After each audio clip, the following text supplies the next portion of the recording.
welcome to another edition of Kyle Meredith with the interview series presented by WFPK at WFPK.org, Consequence of Sound, and the Consequence Podcast Network. I am so excited today to be welcoming Patty Smyth here, who's got a brand new record, It's About Time. And I know that's the line right now. It's about time. How's it, I don't know, how's it feel right now? It's not like, so to be fair, you did release a Christmas album a few years ago, and I released it, but I didn't really officially release it. You know, I put it out, but I didn't go to a label, and I didn't do a whole lot. I did some promos, so yes, I released it, but quietly. You know, I just sort of slipped it under your door. I mean, I really do like "Come On December." It was a really good song, and the video was fun. Some cameos there from Sharon Osbourne. I just saw the video for the first time the other day, and so do you count this as the official comeback? Is that what this is, the official comeback? I mean, God, I guess it's a comeback. I haven't heard comeback a lot, which is good. It is the first album in a long ass time. There's no question about it. I put new music out on soundtracks in between, and I put out a greatest hits, and with 2 new songs, a remix that was, in '99. So it's been, it's been a long ass time. There's no question about it. And it is about time that I did it. But, it's funny. Somebody pointed it out. It's about time that I put out new music, and my new music is about time. Oh, true. Look at that. It's some great songs on there, but, and I'll get into those here in just a moment, but it's not like you stopped writing this whole time, right? As I read in some of the other interviews, it wasn't that you put it completely on the shelf. No, I was writing, all the time. I wrote a song that went on the Armageddon soundtrack called Wish I Were You, which was a song I wrote about my husband, John, when we first met. I wrote it with Glenn Burtnick. And I was writing with all different writers. I'd get these clump of songs, and then I try to figure out how to record them or if they were right. And sometimes I wouldn't finish them. And then I'd get distracted and on to the next thing. But I mean, dozens of songs I've written for sure over the years. And then I went back and found some old ones, like Only One is an older song. And even Build a Fire, which came out this week. That's the second single on this record. It was called Surprise. And I wrote it about, what a surprise it was to still like my husband after, 20 something years of marriage and still, being attracted to him. And it was mind blowing. I mean, I would have never believed that. So, right. And I don't know why or how that happened, but so, that's an older song too. That was probably 8 years ago. And then I wrote a bunch of new songs, and then I went back, and, I'm always writing. Mm-hmm. So it's short stories, or it's poetry, or it's lines down. But I definitely stepped back. I mean, I've been touring for the last 12 or 13 years. In the summer, I do 20, 25 dates, some summers more, some less. And it just seemed like it was hard to get back into the studio. I couldn't quite get in with the right person. And I don't think I had the right songs or something, like I was writing, they were almost right, but they weren't quite right. So I would start, I'd spend money, I'd do it, and I'd be like, no, I don't think this is right. And then on a whim, I just, ran into Dan Huff at a BMI thing down in Nashville. And I just was like, would you be interested in doing an EP? I just want to record 6 songs. Would you help me out? And he goes, is it country? I'm like, no. He goes, okay. He does a lot of country, and he's great, but he's a rock dude, that guy. Yeah.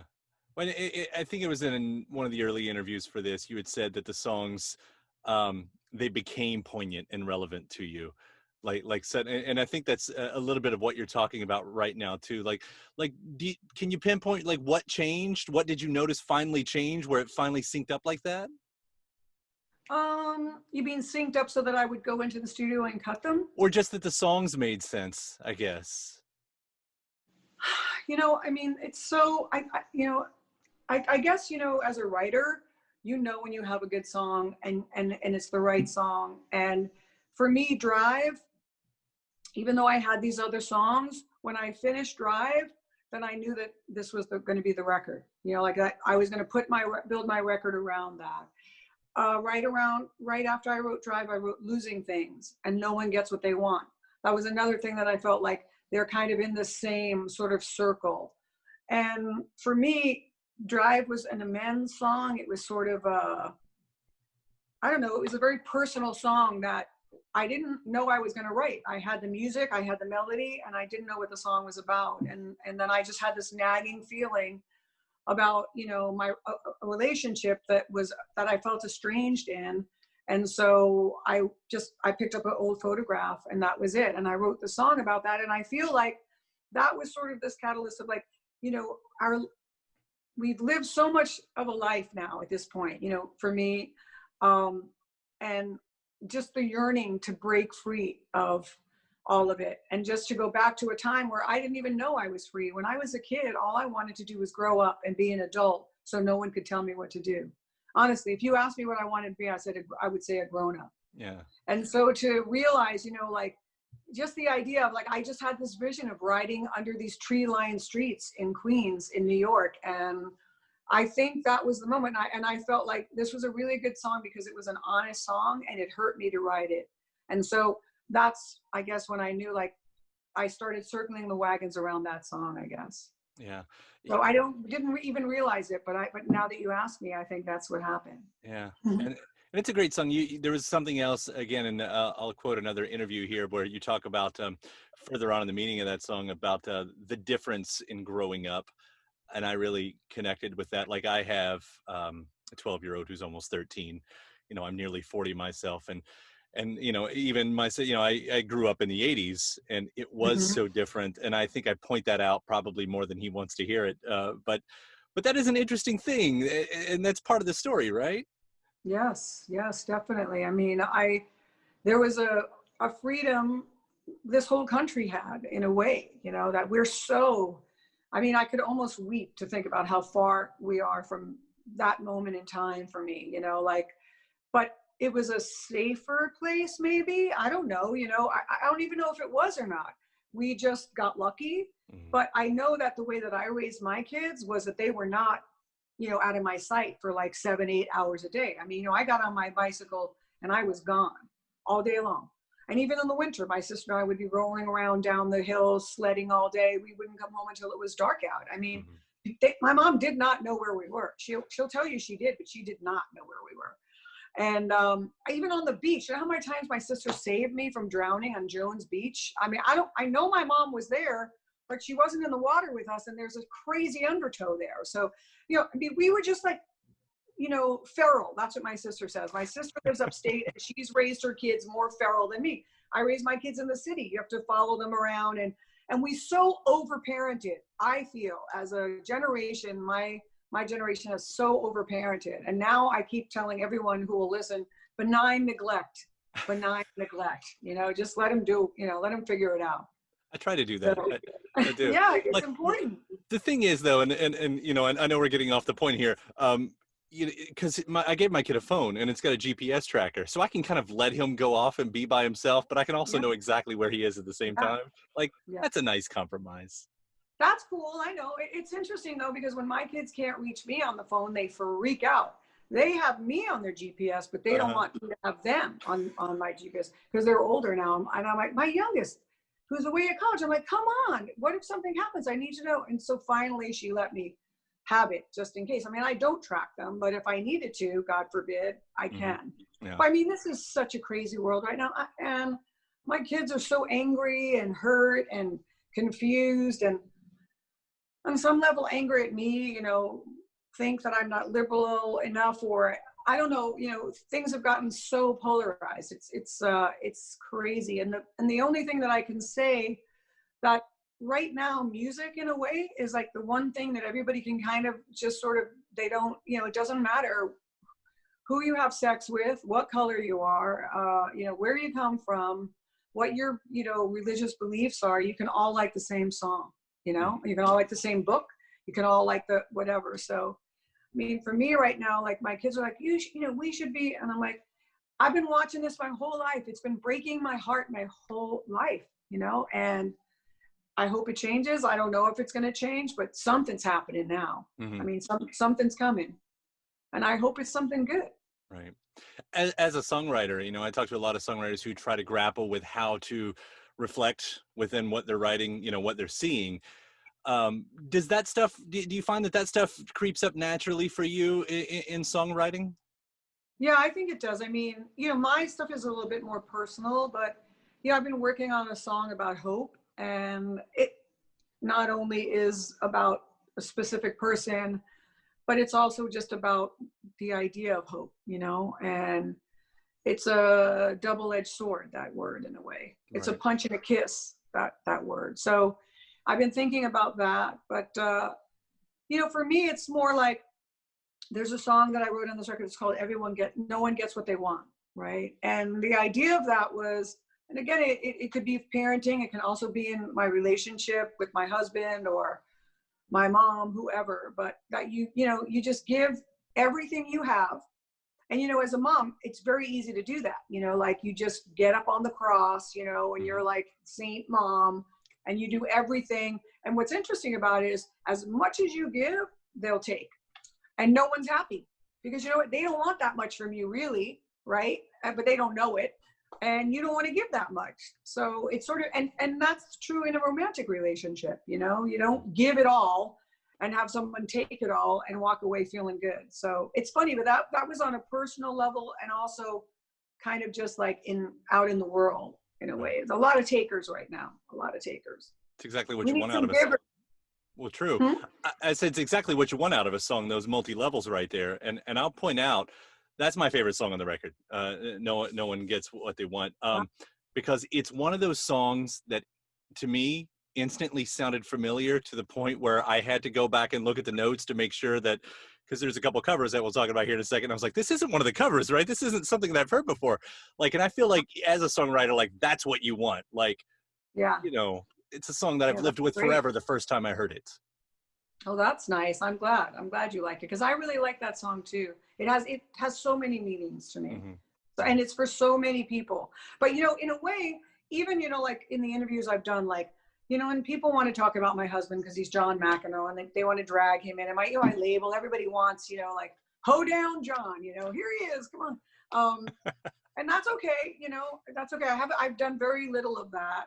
If I lose my train of thought now, I'm going to be really upset. Oh no, but so one of these songs, obviously I write songs about my kids or people around me or people I know or whatever, but it sort of starts to feel like a little bit weird, like to tell them exactly what I'm talking about with fire or build a fire. It's funny because it's like, well, I wrote it about us, but I don't want to get any more specific than that. Right. It's funny. Ooh, there's a dolphin out there. So it's just funny how, I want people to interpret it how they feel, but I do believe, and it's something that I learned, that I didn't know this, that you can stay in a relationship for a long time, which I never did before this. The longest relationship I had was 4 years before this. And that it can get better and deeper and, and closer. Like, I had no idea. So that was a surprise. That's why the song was called Surprise first, because it really was a surprise.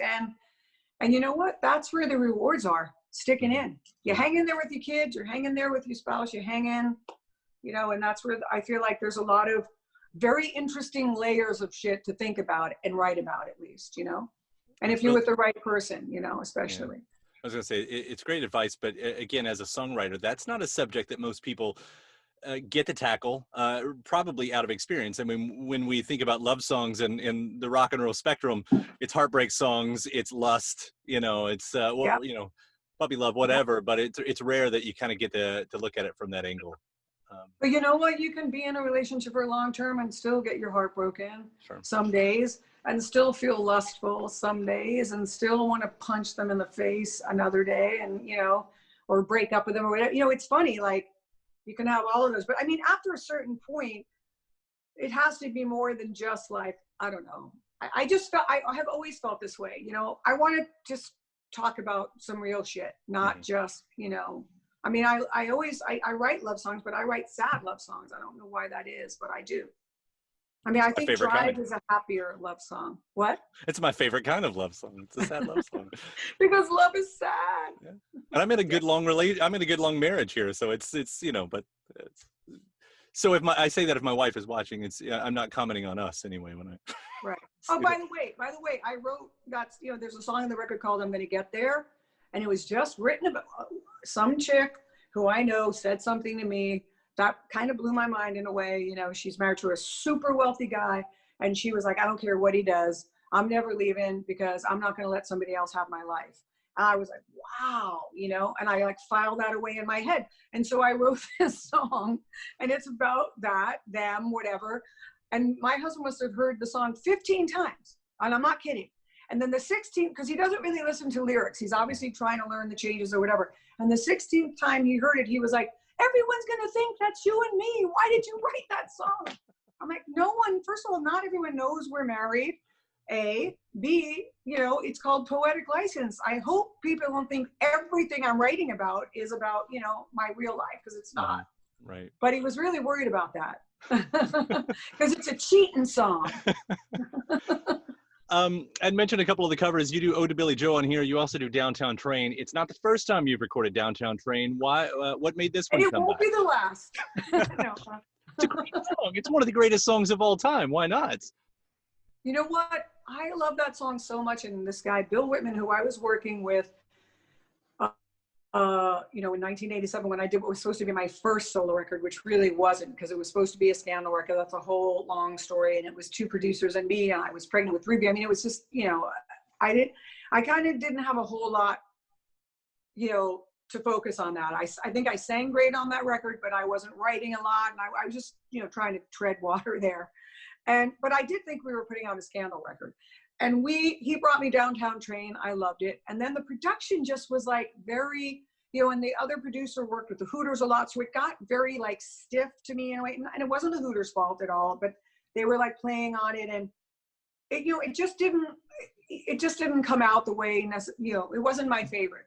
Then Rod Stewart, you know, a year later or 6 months later has a hit with it, cuts it very simply and has a hit with it. So that hurt a little bit, although I love Rod Stewart and I love Tom Waits. And I'm very happy he had a hit record no matter who did it, because ka-ching, you know, but it would have been nice if that had been me. So anyway, I didn't play the song live for years, decades. And then one day we tried to work it up, you know, like with the band, like the way we cut it. And then we tried it. And I just said to Keith Mack, who, you know, was in Scandal with me, I was like, let's just play it on acoustic guitar and do it that way. And so that's how we've been doing it live. And it kills live, because it's just the damn song, right? It's just me and that damn song, which is so, you know, etched in my mind. I know he was in New York. I know where he was. I know the fucking train station, okay? I mean, that's how much I feel like it's in me. And then when I went to Ilya Tuzinski, who did produced this record with Dave and Dan Huff,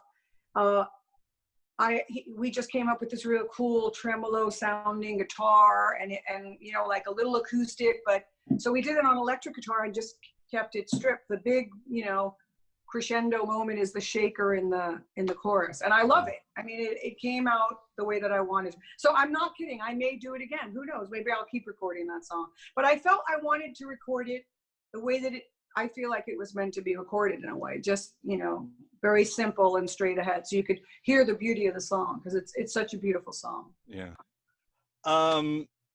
You've said you've got more music. So you said, you know, with It's About Time kind of being the joke in the title, but you're expecting that it is going to be a little bit quicker this time around. I mean, you're already talking about new songs, so hopefully that's part of the game.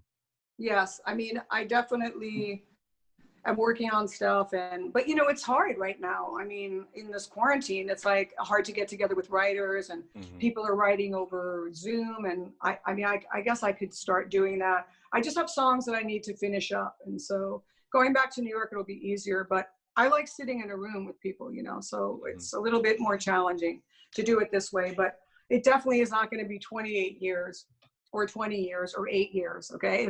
It'll be sooner rather than later. I hope so. There was one song that was sort of a mystery, and you know, in the mid 2000s when Scandal got back together, there was a song, "Hard for You to Love Me" or "Make It Hard." It looks like that was going to be released. It was a bit murky, and then never ended up. Are those songs ever? Do you feel like they'll see the light of day, or is that left in the past? I don't know, you know, because I love that song, "Hard for You to Love Me," and it's so fucking true. But the music wasn't right. You know, it was something, it was a little bit too linear, and I've taken it to a couple of people to try to get it, you know, to make it better. My kids love it. I mean, there's a bunch of songs that, you know, there's another song called "She Hurts Herself" that my kids really want me to put out. So, you know, I may just do like the vanity one where, like, you know, this song doesn't maybe have a bigger enough chorus, but it really is like, you know, tells the story, you know what I mean? Right. And She Hurts Herself does too. So, and then there's another one. I mean, there's a few, you know, I don't know. I'll figure it out. It's Good Night and Good Luck. That's another one. But that sounds kind of more 80s because it's kind of a fuck you song. That's fun. You know, in the old days, these would have been B-sides or whatever. I mean, now it's usually, Yeah. you do the one-off stream songs, you know. I don't think anybody puts too much weight, like it has to be the hit in those moments. Yeah, maybe I should just do an EP of B-side. This is the B-side. An EP of all the songs that I really love, but you know, we'll see. Takes the weight off. I'll look forward to whatever you put out. Again, Patty, it's so great to hear from you again. This record is so good. It's about time. Thank you so much for Thank putting you in that so work much. and making these new songs. It's great to have you back. Thank you so much. Great to talk to you.